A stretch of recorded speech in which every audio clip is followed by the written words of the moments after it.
Boa noite a todos, que a paz e o amor de Jesus nos envolva. Vamos elevando os nossos pensamentos, nos ligando com o nosso mentor individual, com Joana de Ângeles, Irmã Rosário, Irmã Teresa e toda a espiritualidade amiga nesta casa. Vamos nos ligar com nossa mãezinha querida, Maria de Nazaré, pedindo a ela que nos envolva em sua luz, em sua paz e que nos acompanhe em nossa ligação com Jesus, nosso Mestre. Mestre, estamos aqui reunidos para mais um estudo do Teu Evangelho e lhe pedimos, derrama sua luz sobre nós, se faça presente entre nós nesta noite. Auxilia-nos no entendimento e na aplicação dos Teus ensinamentos em todos os momentos da nossa existência. De mãos dadas a Maria e a Jesus, chegamos à presença do nosso Pai.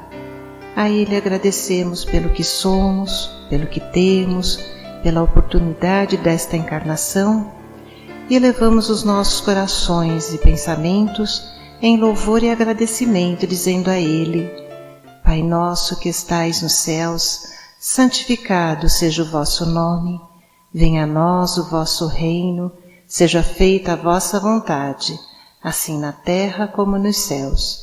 O pão nosso de cada dia dai-nos hoje, perdoai as nossas ofensas, assim como nós perdoamos a quem nos tem ofendido. E não nos deixeis cair em tentações, mas livrai-nos de todos os males, pois vossos são o reino, o poder e a glória para todos sempre. Que assim seja, Senhor. Graças a Deus. E vamos nos ligando neste momento com as equipes de tratamento da casa. Vamos pedir a luz branca do Cristo sendo projetada sobre todos os nossos assistidos, para que eles recebam dessa maneira a luz, a paz e uma harmonização. Vamos nos ligar com as equipes de P2 e pedir a projeção da luz azul em todo o sistema nervoso central dos nossos assistidos, trazendo o equilíbrio e a força para esses centros de força.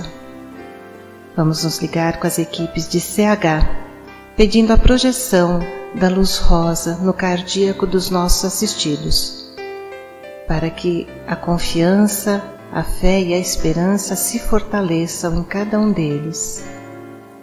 Nos ligamos nesse momento com as equipes de P3B e pedimos a projeção da luz branca do Cristo, da luz azul, na mente e no coração de cada assistido. Vamos pedir também que sejam feitos todos os cortes de ligação que se fizer necessário e que essas energias sejam levadas para o astral para o melhor tratamento. Vamos pedir a projeção da luz azul que vai envolver o sistema nervoso central, periférico e neurovegetativo. Um rosa claro no cardíaco para aumentar os bons sentimentos, um amarelo claro no frontal para fortalecer os pensamentos positivos, a confiança e a ligação com o mentor individual.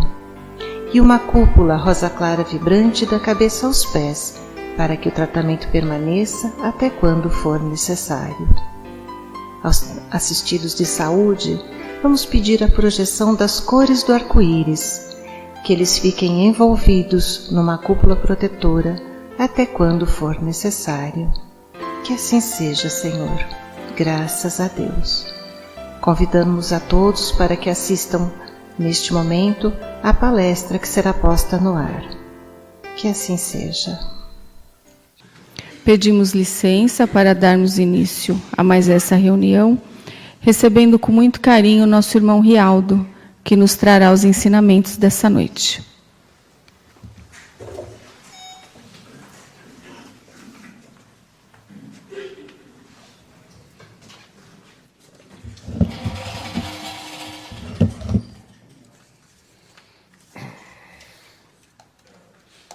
Boa noite a todos, que a paz de Jesus esteja conosco.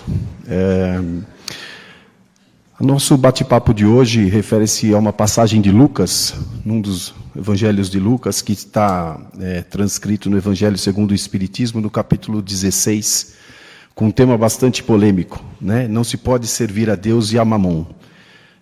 Todo esse capítulo dentro do Evangelho, da mesma forma que na passagem de Lucas, ele refere-se à riqueza. Acho que um tema bastante polêmico e também bastante duvidoso quando a gente fala de espiritualidade.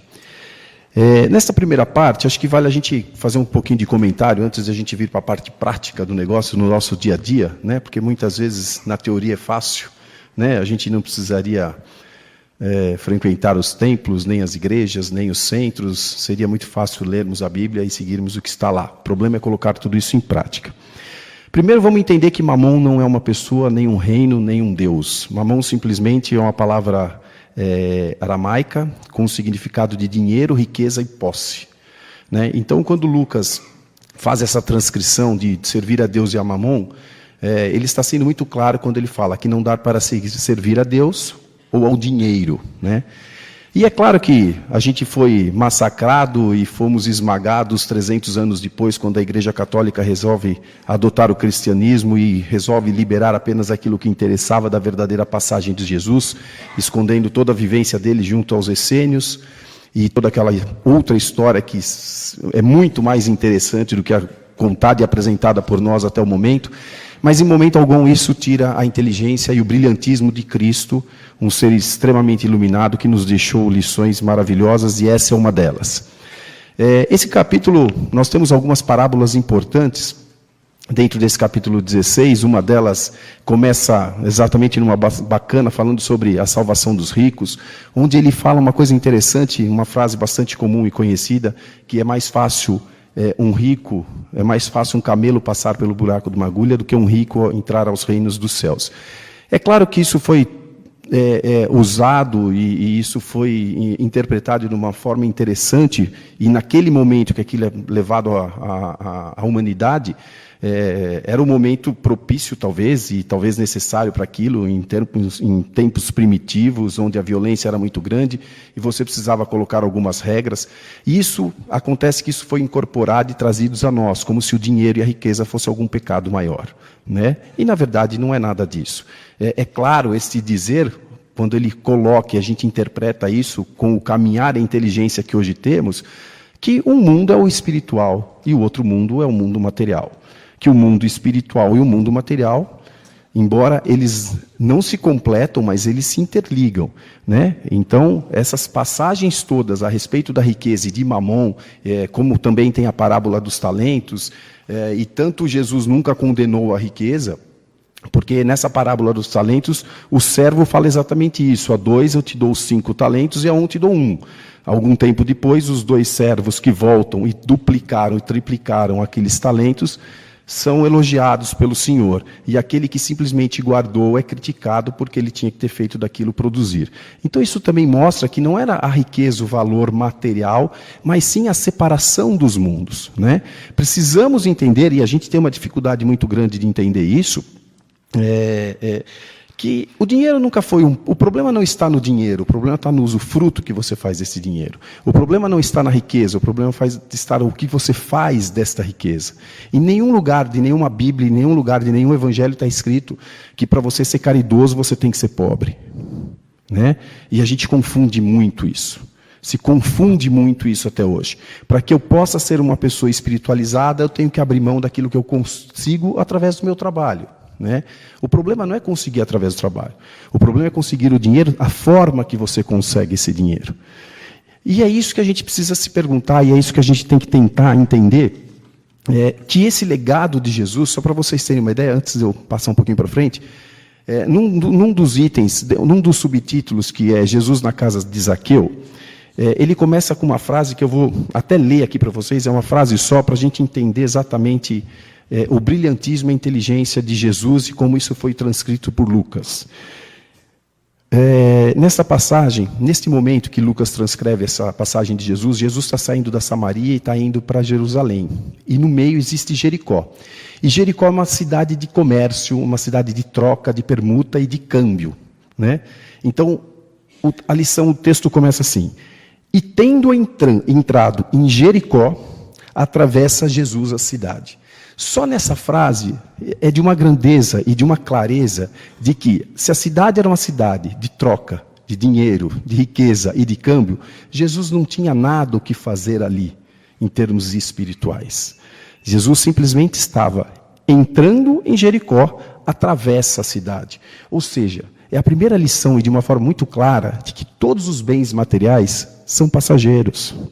Até esse detalhe, se a gente ler com calma e com observação e estudarmos, a gente começa a entender que é muito claro que não é o pecado, é o passageiro.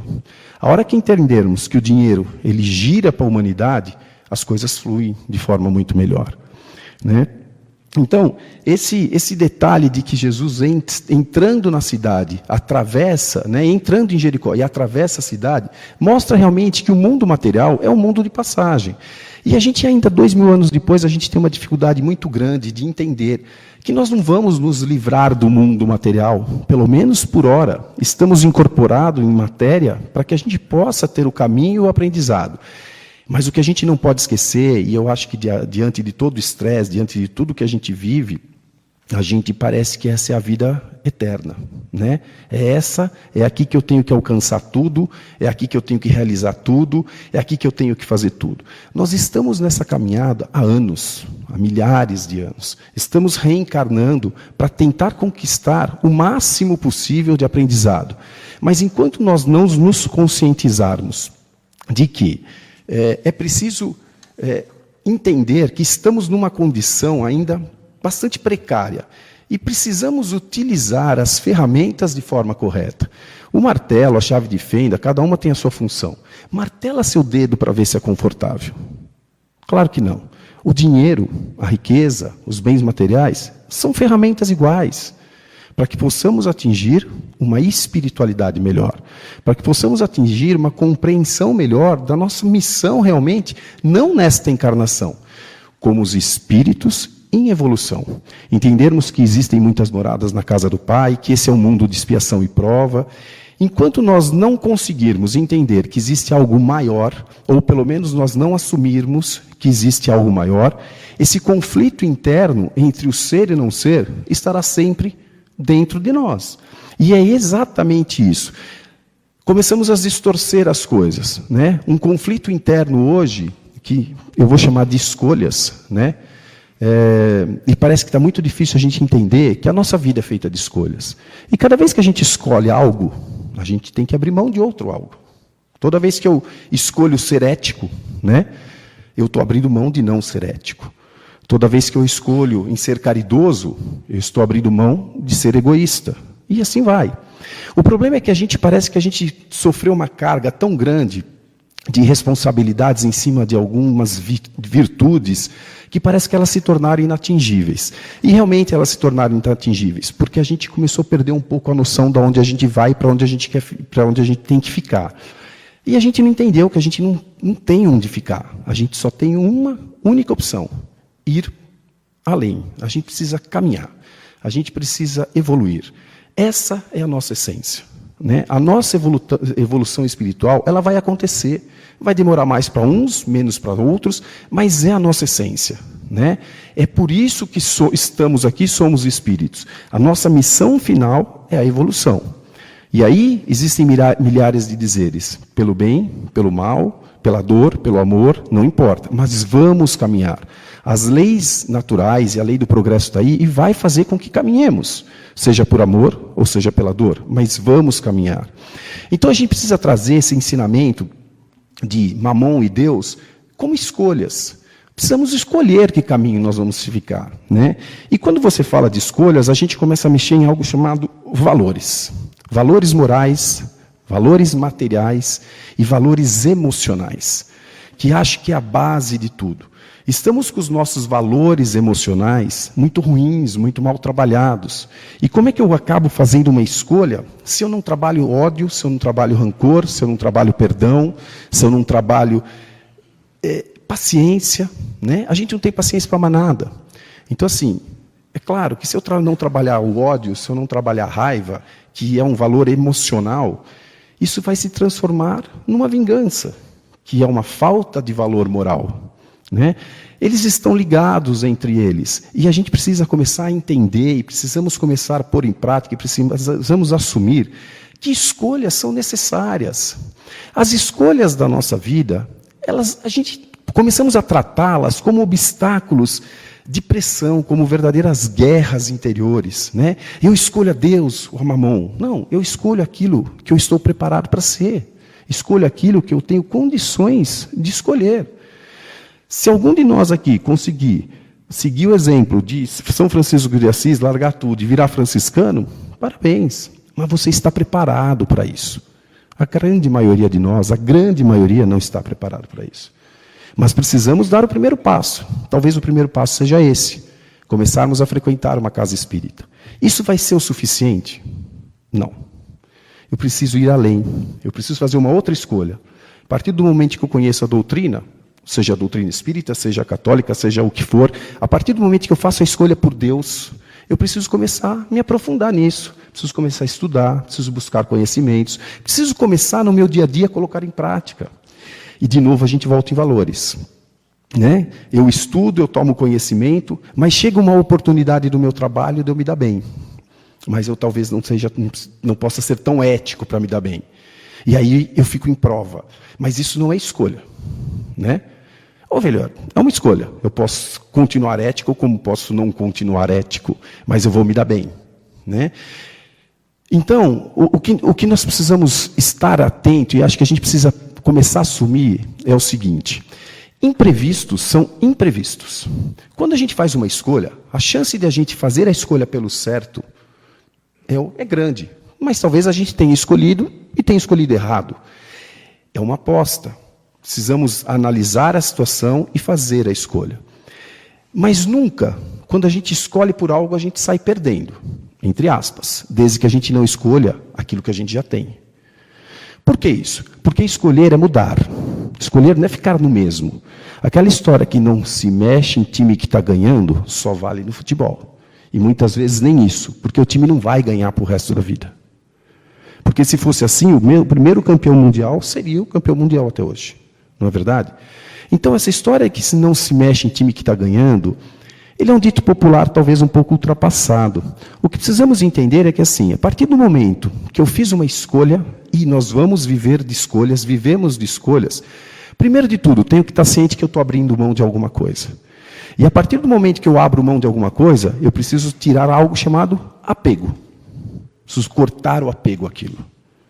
Porque talvez aquilo, a partir do momento que eu faço aquela escolha, pouco tempo depois, dias depois, meses depois, eu nem olho mais para aquilo que eu tinha, mas eu não me desfiz daquilo. Exemplo prático do dia a dia, roupa. A gente compra roupa nova, mas a gente nunca se desfaz das velhas. E a gente compra justamente uma roupa nova, porque aquela velha já cansou. Mas quando eu chego em casa, eu falo, agora eu tenho duas. E é mentira. A gente não usa mais aquela roupa velha. E isso é inconsciente, a gente já sabe que não vai mais usar. Mas a gente continua com ela dentro do armário. Porque a gente tem o apego àquilo. Então, as escolhas são previstas. Faremos escolhas. A chance de acertar e de errar, ela é uma incógnita. Mas sabemos que elas serão necessárias. Sabemos que elas são fundamentais para que a gente continue crescendo. Porque a gente só pode crescer quando a gente dá um passo à frente. Para dar um passo à frente é pisar no desconhecido.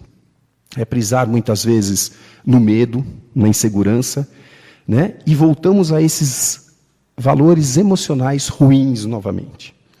Né? E quando a gente tem medo de dar um passo à frente, quando a gente tem a insegurança de, mas será que eu estou fazendo a coisa certa? Neste momento eu não ando nem para frente nem para trás. Eu fico parado. E aí eu começo a me perguntar, vem um problema, uma situação dessa, mas eu não sei se eu mudo de emprego, eu não sei se eu vou além de outro emprego, mas do jeito que está bom, a situação está difícil por aí, eu não sei se eu troco meu carro, se eu não troco. E a gente começa a se encher de eu não sei ser, de ser, e aí depois a gente olha para trás e fala, pô, mas a minha vida não caminha. Claro que ela não vai caminhar. A gente travou essa energia de uma forma tão grande em volta da gente, que a gente quer trazer uma lei de prosperidade como? Não existe. A energia tem que fluir, o dinheiro tem que fluir, as coisas novas têm que fluir, as coisas velhas têm que passar, e a gente tem que continuar caminhando. Mas a gente está sempre nesse imprevisto. Não, mas as mudanças são previstas. Eu tenho que me preocupar se não der certo. E se não der certo desse jeito?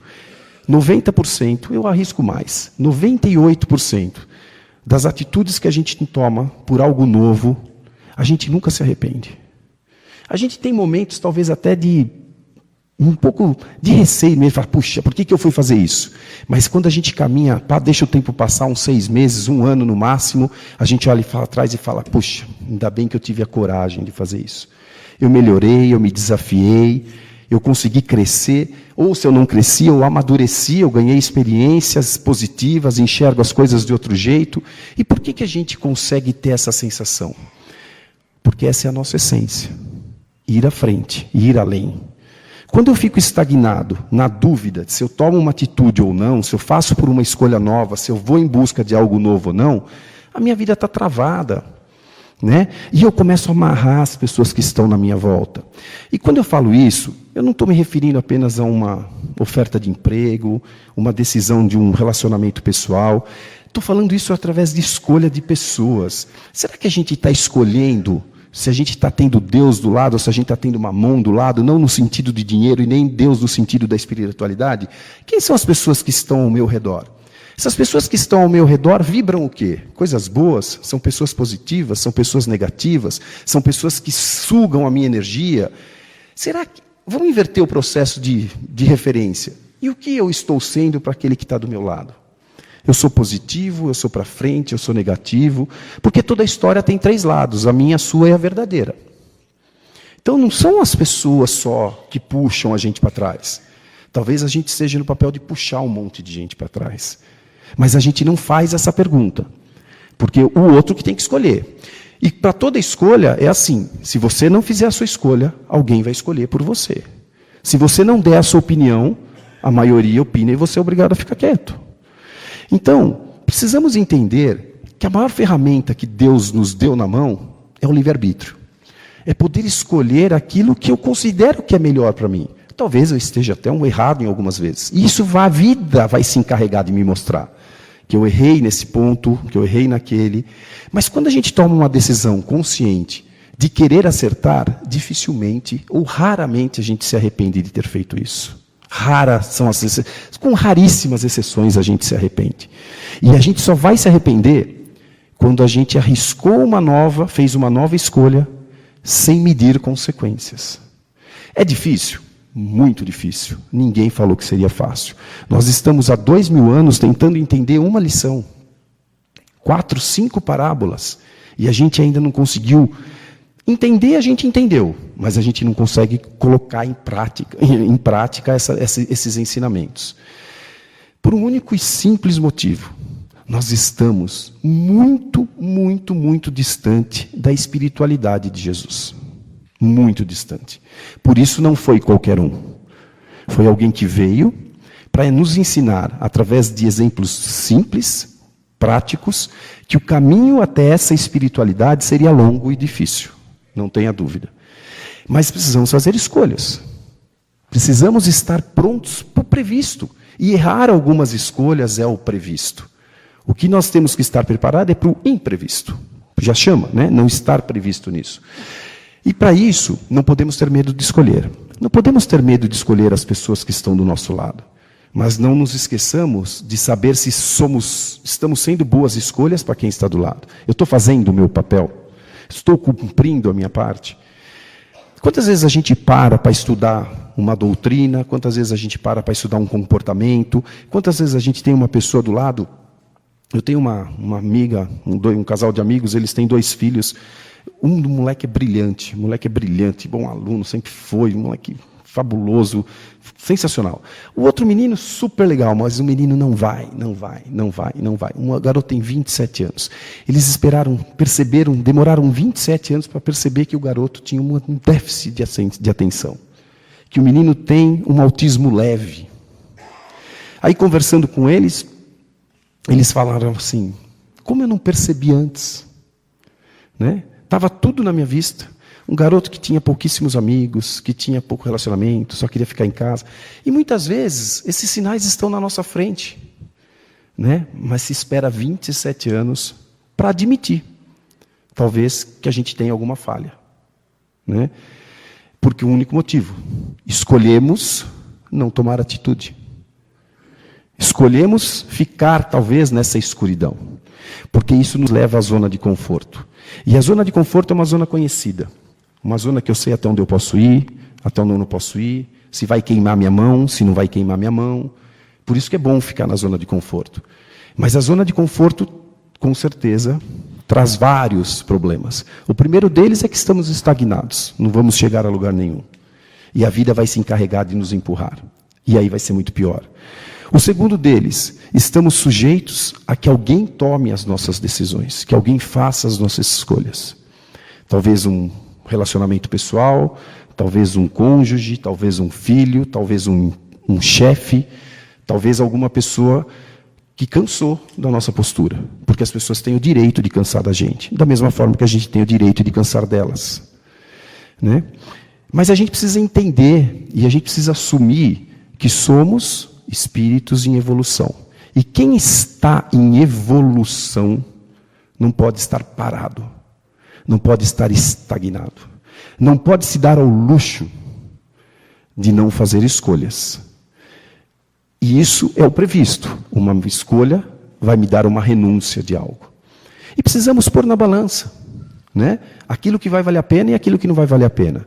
Mas é muito melhor a gente arriscar do que a gente falar, puxa, fui pego de surpresa. Se eu tivesse feito isso, se eu tivesse seguido o meu instinto, se eu tivesse ouvido o meu anjo da guarda, aí depois a gente acha um monte de problema, um monte de sinal e fala, tá vendo? Não prestei atenção.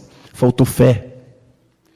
Faltou fé em acreditar na vida. Faltou fé em acreditar no anjo da guarda, no mentor espiritual, em quem a gente acredite. Porque o nosso instinto, a nossa essência, o nosso próprio espírito falava, caminhe, dê o passo, vá para frente, arrisque. Mas a gente muitas vezes reluta, porque é muito melhor ficar nessa zona de conforto. E, enfim, esse momento de escolha, né, que até abrindo um pouquinho a conversa ali, tem mais 5 minutos, ele vai nos trazer o desconforto. Quando eu saio do conforto, eu entro no desconforto. Mas precisamos ter a inteligência, e eu acho que talvez até a humildade, né, está nos faltando um pouco de humildade, de entender que uma crise nos dá crescimento. Mas uma crise, seja ela pessoal, seja ela interna, seja ela de relacionamento, ela nos faz crescer, porque ela nos desafia a melhorarmos.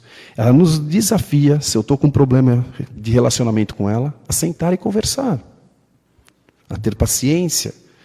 Né? Ela me desafia a estudar algo que talvez eu desconheça para poder entender. Ela me desafia talvez fazer um curso, porque senão eu vou perder aquele emprego. Uma crise me faz andar. Mas a gente acha que crise é o estado ruim que nós temos. Ao contrário, ela é a grande ferramenta. Porque é na crise que eu tenho livre-arbítrio e posso colocar a maior essência que Jesus nos deixou. Fazer a minha própria escolha. E não que alguém escolha por mim. Fazer a minha própria escolha. Custa. Dói, talvez doa. Mas o resultado é um crescimento. É um amadurecimento. O resultado é um ser humano melhor. Alguém duvida? Tenho certeza que não. Quem de nós não passou por crises e não saímos mais fortes?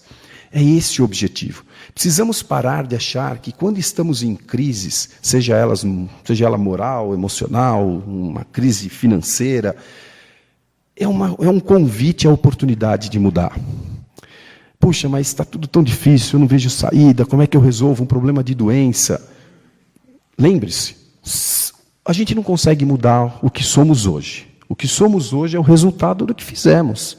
No passado, principalmente na infância, há 10 anos atrás. A pergunta que temos que fazer é assim, como eu me vejo daqui 2 anos? Qual será o meu futuro daqui 2 anos? O que eu posso fazer para estar melhor daqui 2 anos? Talvez eu precise começar a fazer exercício para não ter um problema de coração, não ter um problema físico. Todo mundo sabe. Você vai no oftalmologista e ele fala para você, faz isso, toma isso, mas faz exercício físico. O oftalmologista, é mentira. Então assim, quantas vezes eu levantei cedo para talvez fazer uma caminhada, para que daqui 5 anos eu não tenha problema de saúde? A gente entra na zona de conforto. É muito melhor ficar em casa vendo televisão. Principalmente agora que é frio, dormir um pouquinho mais tarde, ficar no coberto. Dá trabalho botar um shorts, um tênis e fazer uma natação, ainda tem que lavar um cabelo, fazer uma caminhada. Puxa, está chovendo. Mas se não fizermos hoje, a vida vai cobrar amanhã. E físico é físico. Tem prazo de validade. Ou a gente assume essa responsabilidade, ou não. Mas isso nós estamos falando de mamon, nós estamos falando de posse. Estou falando de riqueza, estou falando de posse.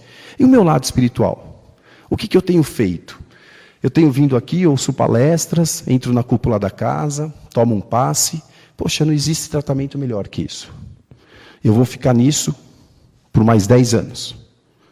Ou eu vou em busca da doutrina, eu vou ir atrás se isso realmente me interessa.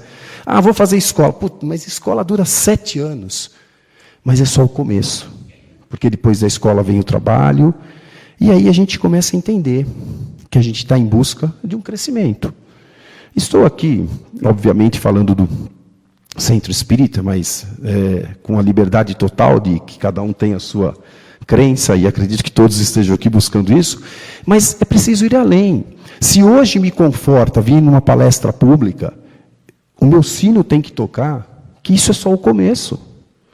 Talvez eu tenha que inverter os papéis, estar dentro de uma sala de passe, futuramente, fazendo talvez uma palestra, passando uma palavra, tentando ajudar aqueles que estão próximo de nós, fazendo uma parte de um sopão. Eu não sei exatamente qual o caminho que cada um aqui vai tomar. Mas a gente precisa fazer alguma coisa. Eu não quero nada disso. Vou estudar doutrina na minha casa. Perfeito. Mas vá atrás da melhora. É a nossa essência evoluirmos. E quando vem uma lição de não se pode servir a Deus ou a mamon, é muito claro que que entendamos que o mundo material é só uma ferramenta. Se nós nos curvarmos, literalmente, a esse senhor mamon chamado dinheiro, nós vamos estacionar. Porque o dinheiro é deste mundo. Mas nós somos espíritos, né, que estamos, vamos por assim, né, não condenados, que é uma palavra difícil, mas estamos com a missão de evoluirmos e ir para outros mundos, onde a essência será muito mais sublime, onde a necessidade do material ela vai se perdendo. Não é que vamos abrir mão do material. A necessidade do material será trocada.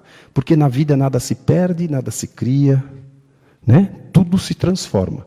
E a evolução também é assim. Quantas coisas materiais já tivemos que hoje não nos fazem mais importância? Muitas vezes a gente é jovem, sonha com um carro maravilhoso, de repente a gente chega lá, tem até a condição de comprar e fala, pô, mas o carro me leva para qualquer lugar.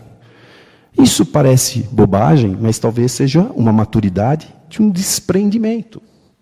A gente sonha com casas, depois quando você tem a casa enorme, junto com ela vem um monte de despesa, aí você fala, acho que eu quero... Uma vez conversando com uma pessoa, de uma senhora já, uma professora universitária, ela falou para mim, sabe, eu vejo você correndo, tocando o telefone, atendendo, então... Ela trabalha comigo numa associação, e ela falou para mim assim, quando você chegar na minha idade, sabe o que você vai querer? Eu falei, o quê? Um canto. Aquilo me bateu assim, forte, um canto. Eu falei, a gente só quer um canto para ter paz. E é verdade, porque a vida tem necessidades, né? São momentos, são etapas na vida que nós temos necessidades. E aí cabe um pouco da nossa lição, né? A quem nós estamos servindo neste momento? A busca de uma espiritualidade maior ou as nossas obrigações impostas por nós mesmos de ter uma casa melhor, um carro melhor, tudo melhor? O qual não é pecado nenhum, desde que você esteja em paz de espírito, desde que você esteja feliz com você mesmo, desde que você esteja entendendo que aquilo talvez seja uma satisfação pessoal para te dar motivação de buscar algo maior. Mas que vai passar, porque a hora que desencarnarmos, você vai com uma roupa e não leva mais nada. Mas todos nós sabemos disso. E por que a gente não consegue colocar em prática? Ah, porque são os compromissos sociais, né? De casa, de conta, de filho. Então, mas qual foi o projeto que nós fizemos? Né? O que nós fizemos lá atrás e projetamos? De tudo que nós projetamos e atingimos, O que realmente me deu satisfação? E aí eu vou fazer uma pergunta bastante interessante. Será que se eu atingir o maior conforto possível que o dinheiro pode me dar, eu vou ficar longe de problema? Quem acredita nisso? Que se você atingir o dinheiro, o conforto, a segurança financeira, os problemas vão desaparecer. Quem acredita nisso no fundo? Ninguém. Porque sabemos que não é verdade. Sabemos que não é verdade. A quantidade de dinheiro, a quantidade de riqueza, a quantidade de bens que se tem, são proporcionais aos problemas. Quem tem sabe. Né? Porque se fosse assim, os empresários estavam com auréolas voando. E não é verdade. E aí, só voltando um pouquinho ainda aos valores e a esses sentimentos, para não estourar muito o horário, uma coisa que eu gostaria de falar é o seguinte. Muitas vezes, eu já ouvi umas pessoas falarem assim para mim. Uma vez um empresário falou para mim assim, eu não tenho tempo, por isso que eu dou o dinheiro para a caridade. Eu respondi para ele assim, e onde está o teu valor de dar o dinheiro para a caridade? Pô, os caras compram, é verdade, o dinheiro ajuda num monte de coisa. Mas no seu caso, mais do que o dinheiro seria o seu tempo. Porque o seu tempo hoje vale muito mais para você do que o seu dinheiro. E na maioria dos empresários é assim que funciona. Porque para ele, ficar uma hora, talvez, fazendo uma caridade, distribuindo um sopão, tem um peso muito maior do que se ele pegar, talvez, 1.000, 2.000, 5.000 reais e fizer uma doação. Porque para ele o tempo dele é muito mais importante do que o dinheiro. Porque é através daquele tempo que ele faz muito mais do que 5.000 reais. Talvez naquela hora ele vai fazer muito mais dinheiro do que 5.000 reais que ele está doando. Então o verdadeiro valor dele não estava na doação de dinheiro, estava na doação do tempo dele. Era aquilo que ele tinha de mais precioso. Então se você quer ser uma pessoa espiritualizada, doe aquilo que você tem de mais importante para você. Daquilo que você tem de mais espiritualização. Porque isso sim é a verdadeira caridade. É aquilo que me faz falta, entre aspas, não é o prato de comida, muitas vezes, né? Não que isso não seja importante, não que isso não tenha valor, pelo amor de Deus, não estou dizendo nada disso. As doações financeiras são importantes sim, né? Mas é essa pergunta que não é para mim ou para qualquer pessoa que se responde. Essa é uma pergunta que a gente faz uma autorresposta. O que eu estou doando de verdadeiro que é importante para mim? Aí sim eu estou fazendo caridade. Né? Porque doar aquilo que não me interessa mais, simplesmente é doar o supérfluo. Né? Não que não tenha o seu valor. Mas será que está provocando o que no meu crescimento espiritual? Aonde eu estou fazendo uma escolha? Né? Eu estou abrindo mão disso e renunciando daquilo. Eu estou renunciando do meu tempo. Puxa, mas o meu tempo é muito importante. Então, mas se eu estiver renunciando no meu tempo, aí sim eu estou fazendo uma doação. Não para os outros, para mim. Eu estou começando a mexer na minha cabeça, falando assim, está vendo como dá? Eu me doei 1 hora, 2 horas, e nem por isso a minha vida acabou. E eu vou me transformando. Porque não me interessa que ela se transforme. Interessa que eu me transforme. Porque a minha evolução vai depender de mim, não dela. Ela vai olhar para mim e falar, coitado, ficou lá para trás. Então, por mais que tenhamos o comprometimento com as pessoas, com o cônjuge, com uma família, com filhos, temos que entender que cada um tem a sua missão aqui. Mas a missão ela é única, de forma generalizada, evoluirmos. E é preciso sabermos fazer as escolhas entre Deus e Mamon. Mas não é só Mamon. Né? Precisamos fazer escolhas de valores éticos. Eu vou ter ética, não vou ter ética. Eu vou poder ser caridoso, não vou ser caridoso. O fato de eu ter dinheiro não é nenhum crime. Né? Eu não preciso ser pobre para ser um bom espírita. Né? Isso não tem nada a ver com dinheiro. Tem a ver com separar os dois mundos. Mas saber que esse mundo material vai ficar.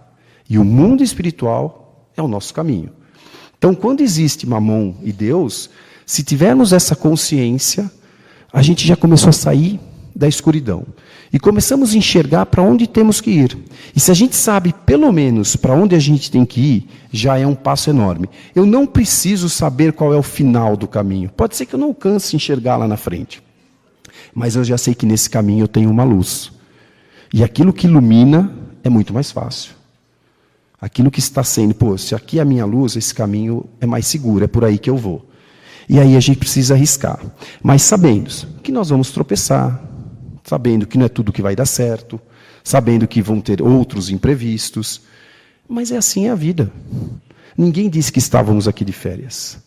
Esse é um mundo de expiações e provas. Não é um mundo de felicidade. É um mundo de expiações e provas. Precisamos ter isso muito consciente. Façam as escolhas todos os dias. Você pode escolher ter um dia bom, você pode escolher ter um dia ruim, você pode saber que teu dia vai estar cheio de problema. Puta, hoje eu tenho coisa pra caramba para resolver, o dia não vai ser fácil. Algumas delas darão certo, outras não. A gente já entra numa paz de espírito bem bacana. A gente já pelo menos se prepara a pegar as pessoas. Se o meu dia hoje vai ser ruim, faça a escolha de ter pessoas positivas do seu lado. Né? E tente ser alguém positivo, porque talvez a pessoa que esteja do teu lado esteja tendo um dia ruim.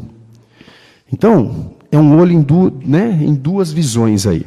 Mas é importante que saibamos que ainda estamos longe da cristiandade de Jesus, então não podemos querer numa encarnação virar-nos Cristo. Os espíritos que encarnam na Terra, que são fora da curva, vamos dizer assim, vêm com uma missão, muitas vezes, de nos ajudar a lembrarmos disso. E esses espíritos, vamos botar aí Chico Xavier e mais alguns, são espíritos que foram permitidos pelo plano espiritual para que não nos esqueçamos de qual é o nosso caminho. Não que porque eles estão encarnados aqui, nós estamos na mesma condição dele. Vamos ter essa humildade, né, de entender isso. Né, que talvez esses espíritos vieram encarnados com o propósito de continuar mostrando para a humanidade que o caminho é esse. E a gente acha que, mas se ele está encarnado e está aqui, eu também posso ser. Pode, mas eu acho que ainda não é dessa vez, nem para mim e nem para todo mundo que está aqui. Mas, de qualquer forma, não julgando ninguém, né, temos muito a caminhar. Temos muito a caminhar. Mas é preciso ter consciência. Já passamos da hora de sermos vítimas. Já passamos da hora de aguardarmos que alguém escolha algo por nós. Já passamos da hora de sabermos que todo dia precisamos fazer escolha. Por trás de uma escolha vem uma renúncia. E precisamos pôr na balança aonde queremos chegar, e com quem queremos chegar, e o que queremos fazer. Isso é muito importante. Que Deus nos abençoe. Boa noite.